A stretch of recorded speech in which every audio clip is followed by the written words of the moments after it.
sa prestation à la 9e FEMUA tournée au drame. Il nous a quittés il y a juste quelques heures. Jules Songo Wemba Dio Pene Kikumba Di Papa Wemba, le roi de la rumba congolaise, est mort ce dimanche vers le coup de 7 heures à Abidjan. Il s'est écroulé sur scène suite à un malaise la nuit dernière. Images et commentaires en début de ce journal. Eux reviennent de loin. Les jeunes Toussiens, pour être hommes, doivent nécessairement faire un tour dans les bois sacrés pour être débarrassés de toute impureté. Donc 15 jours d'enseignement de la morale et cela passe par la circoncision. Nous serons tout à l'heure avec Moumouni Baro à Sipingui, un village toussien. Mesdames et messieurs, voilà donc pour le sommaire de cette édition. Bienvenue à tous. Et c'est tristement que nous ouvrons ce journal. Papa Wemba, le roi de la rumba congolaise, s'est éteint ce dimanche à Abidjan aux environs de 7 heures. Il était pourtant sur scène la nuit dernière avant de s'effondrer suite à un malaise. Vivien Tendrebego.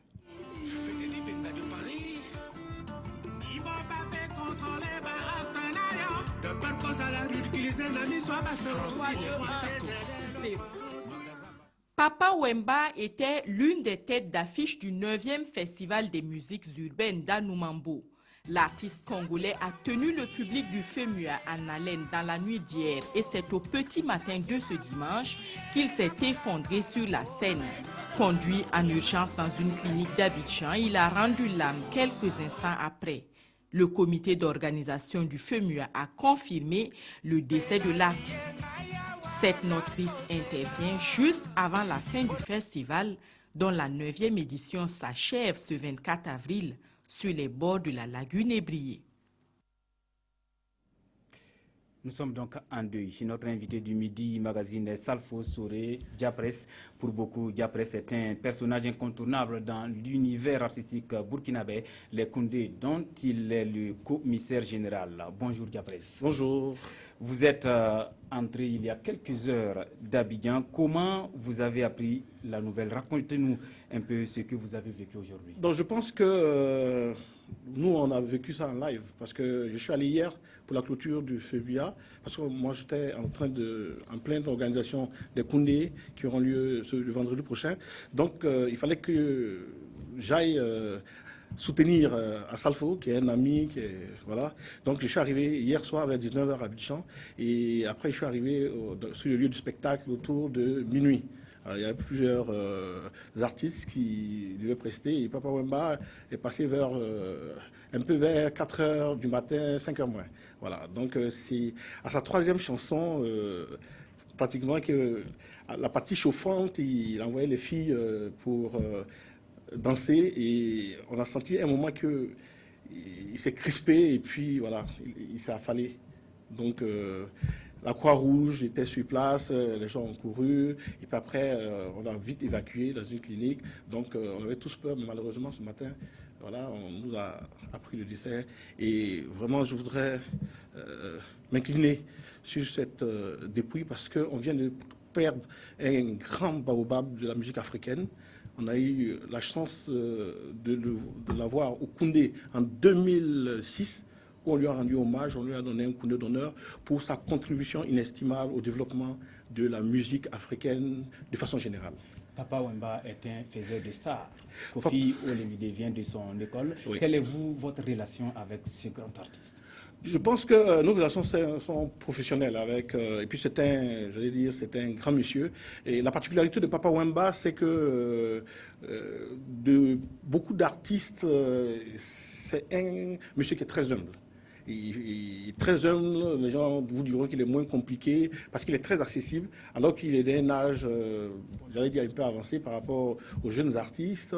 Mais il n'hésite pas à donner des coups de main aux jeunes artistes, à des rappeurs, et il les invite sur ses albums, il fait du social, il aide pas mal de gens. Et je pense quand même que c'est vrai qu'il n'y a jamais une belle mort. Mais pour moi, le fait que Papa Wemba décède sur scène, décède de ce qu'il aime le plus, sur la scène du FEMUA. Et puis vous savez à peu près le FEMUA, comment ça se passe, c'est des spectacles gratuits. Et puis, il y a un volet très social. Or, ce monsieur est beaucoup dans le social aussi. Je pense que Dieu sait pourquoi ça s'est passé ainsi. Une mort subite à 67 ans, est-ce qu'on peut dire que c'est une fin rêvée pour ce grand artiste? Pour moi, surtout, on prend sur le plan artistique purement, je pense que tout bon et grand artiste rêve de mourir sur scène. Voilà. Donc pour moi, sur le plan artistique, c'est pas mauvais. Mais comme je dis, une mort reste une mort. Et Papa Wemba, c'était un artiste, j'allais dire, avec de multiples facettes. Vous savez qu'il n'est pas... On l'appelle le père de la rumba congolaise, mais Papa Wemba aussi a tourné des films dans La vie est belle. C'est un acteur de cinéma, c'est aussi un sapeur. La société des ambianceurs, des personnes élégantes, et il a même inspiré certains grands couturiers européens comme Gianni Versace, qui a utilisé pour pratiquement comme égérie. Donc, et puis Yoshi Yamamoto du Japon, tout ça. Donc c'est un grand monsieur avec de multiples facettes, donc c'est une grosse perte.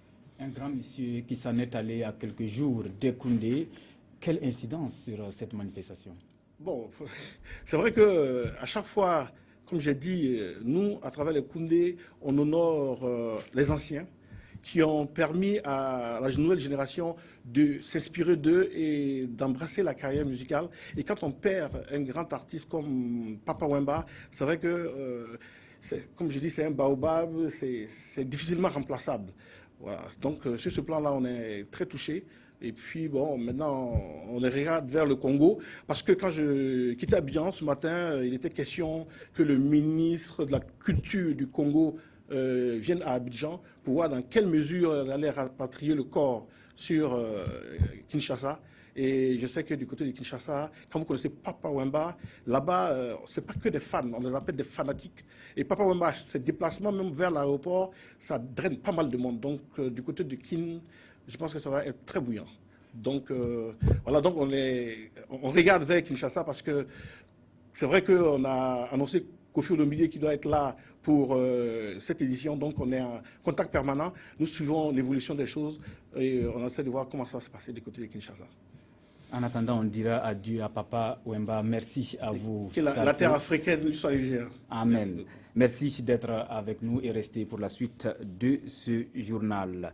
Suite de ce journal donc à Kongoussi dans le BAM où l'Union féminine Namarzanga de la province a reçu le prix de la meilleure plateforme d'innovation agricole de l'espace CEDEAO à travers le programme de productivité agricole en Afrique de l'Ouest. Cette Union féminine tient également ces journées promotionnelles du Niébé. On en saura beaucoup plus avec Ramatou Zida et Césaire Carrefour. Le 15 novembre 2015, l'Union provinciale féminine Namangbzanga du BAM recevait à Dakar le prix de la meilleure plateforme d'innovation de l'espace CEDEAO. Le prix a mis en compétition 13 pays membres du programme de productivité agricole en Afrique de l'Ouest, PPAO. Le programme entend ainsi contribuer à la diffusion des technologies améliorées pour une meilleure productivité agricole. L'Union provinciale féminine Namangbzanga s'est illustrée à travers sa plateforme d'innovation Niébé. La récompense se traduit ici par un trophée et une somme d'un montant de plus de 5 millions de francs CFA. Nous sommes vraiment contents d'avoir eu cette récompense. Nous allons travailler davantage pour mériter d'autres prix. La remise du prix intervient à la 4e édition des journées promotionnelles du Niébé dans le BAM. Une occasion pour le ministre en charge de l'agriculture de féliciter la promotrice et de rappeler la volonté du gouvernement d'accompagner les filières porteuses. Nous allons encore appuyer cette filière avec les semences de qualité, avec les engrais, avec la technologie pour l'encadrement. Les journées promotionnelles du Niébé édition 2016 sont célébrées autour du thème « Quelle stratégie pour un meilleur écoulement du Niébé ?» À l'issue de la cérémonie d'ouverture de la foire, les membres du gouvernement ont procédé à la pose de la première pierre de la construction d'un magasin de stockage au profit de l'Union provinciale féminine Namangbzanga. Autre point de l'actualité, un tour dans les rues de Ouagadougou et vous comprendrez le degré d'incivisme en circulation dans la capitale burkinabé. Excès de vitesse, non-respect des feux tricolores et des panneaux de signalisation, parfois téléphone à l'oreille et ce malgré la présence des agents de sécurité. Le constat avec Césaire Carfo et Mounira Kéré. L'incivisme en circulation est devenu un phénomène de mode à Ouagadougou. Ce feu tricolore situé sur l'avenue de la Liberté est au rouge, mais les usagers de la route ne marquent pas l'arrêt. Là, le panneau indique que l'avenue de la Chance est à sens unique. Cela semble n'interpeller personne. Plusieurs autres cas de violation des règles de la circulation routière sont devenus courants dans les rues de Ouagadougou, au nombre desquels l'excès de vitesse, l'intolérance, fumer ou même téléphoner au volant. L'incivisme dans le domaine de la circulation routière se manifeste par le non-respect des feux tricolores, des signaux de l'agent et il y a le manque aussi de courtoisie des usagers entre eux. Autre infraction constatée, les stationnements gênants. Ici par exemple, à côté du marché Sankariari, une partie de la chaussée est transformée en parking. Conséquence, des embouteillages. Souvent c'est les gros camions qui font des embouteillages ici. Parce qu'il y a d'autres qui viennent, s'il y a un qui est déjà serré pour charger, au lieu d'arrêter, lui il va finir, ils vont charger. Chacun veut poser son camion chargé. Donc souvent il double les camions là sur le goudron pour charger. À certains carrefours de la ville, les agents de police assurent la fluidité de la circulation. Là aussi, les contrevenants ne se font pas prier. Seulement, ceux qui sont pris dans les mailles du filet sont contraints de payer une amende dont le montant varie entre 6 000 et 100 000 francs CFA selon le degré de l'infraction. Jusqu'à présent, nous travaillons avec le texte de 2003, notamment l'arrêté 418 du 12 août 2003 et relative aux infractions en matière de circulation routière. Pour la moto, c'est une contravention de deuxième classe, donc la personne doit payer 6 000 francs. Mais si toutefois, pendant la saisie de la moto, il a entravé le service, donc il a outragé les agents, etc. Bon, l'infraction peut être portée au double, soit 12 000. Face à cet incivisme grandissant, le commissaire principal de police, Moussa Kaboré, estime qu'il est urgent de renforcer la promotion des bonnes pratiques en matière de circulation routière.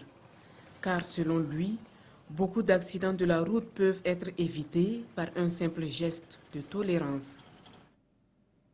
On vous apprend qu'il y a changement au camp Bafougi. Le lieutenant-colonel Eli Tarpaga est le nouveau chef de corps du 22e régiment d'infanterie commando. Le remplaçant du chef de bataillon Thomas Savadogo a été officiellement installé vendredi par Gilles Bationo, commandant de la 2e région militaire du Burkina. Le cérémonial de prise de commandement à Gawa avec Ali Sagnon et Fortuné Olo Christophe-Da. Le 22e régiment d'infanterie commando de Gawa au commandement du lieutenant-colonel Eli Tarpaga. 3 mois après sa nomination, le nouveau 16e chef de corps prend officiellement fonction pour assurer la continuité des principales missions de la garnison de Gawa dont il a désormais la charge. Il s'agit de la défense opérationnelle du territoire, de la participation aux opérations de maintien à la paix et de l'appui aux forces de défense et de sécurité. Le colonel promet la fermeté pour relever le défi sécuritaire du Sud-Ouest, une région qu'il connaît. J'ai parcouru la zone d'est en ouest et du nord au sud. Il faut que les grands bandits qui écument les paisibles populations un peu partout dans la région, et plus particulièrement dans les zones frontalières de la Côte d'Ivoire et du Ghana, sachent qu'ils doivent arrêter. Le colonel Tarpaga sollicite par ailleurs la collaboration de toute la population avec l'armée pour réussir cette mission déjà mise en route par son prédécesseur. Part avec le sentiment, bien sûr, d'avoir accompli une mission bien donnée et au regard de la situation sécuritaire qui prévalait. Mais je pars aussi avec un sentiment de tristesse, si je peux le dire ainsi, parce que je suis venu trouver une troupe assoiffée d'apprendre, mais le temps n'a pas permis de mettre en exécution le programme que j'avais tracé pour cette troupe-là. 4 mois, c'est le temps qu'aura passé à la tête du 22e régiment d'infanterie commando le chef de bataillon Thomas Savadogo, appelé au poste d'aide de camp du président de l'Assemblée nationale. Nous parlons culture cette fois-ci, direction Sipigui pour la fête de la circoncision. Chez les Toussiens, cette pratique culturelle est bien vivante. Les jeunes circoncis font également un tour dans le bois sacré pour l'enseignement de la morale et devenir homme. Drissa Traoré, Moumouni Baro. Des retours du bois sacré, les jeunes initiés encadrés par les aînés sont accueillis au village dans une grande ferveur. C'est un moment de joie, d'allégresse pour toute la famille de voir leurs fils accomplir ces rites d'initiation. Pendant quelques jours, en brousse, les sages accompagnent les nouveaux circoncis loin du village pour leur enseigner les principales qualités de l'homme. La circoncision chez nous est une pratique importante. Lors de la retraite dans le bois sacré, les anciens vont transmettre aux nouveaux initiés les secrets, la morale et bien d'autres choses. Par exemple, faire la cour à la femme d'autrui est un comportement strictement interdit par la société et la sanction est immédiate.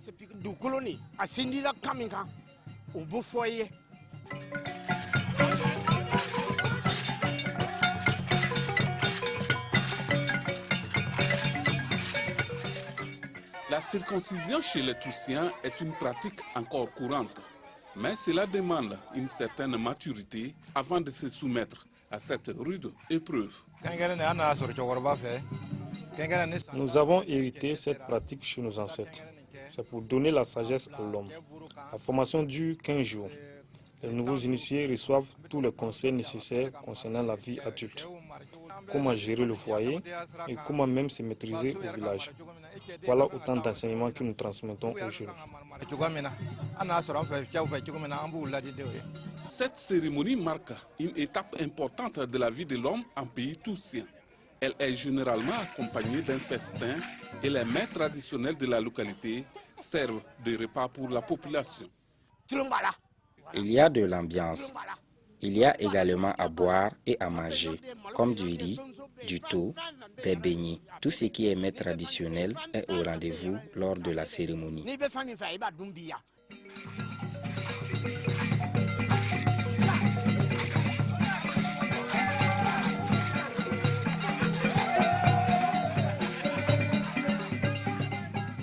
Aujourd'hui, préserver cette pratique n'est pas chose facile et reconnaissent les notabilités du village. Malgré tout, la tradition semble avoir de beaux jours devant elle.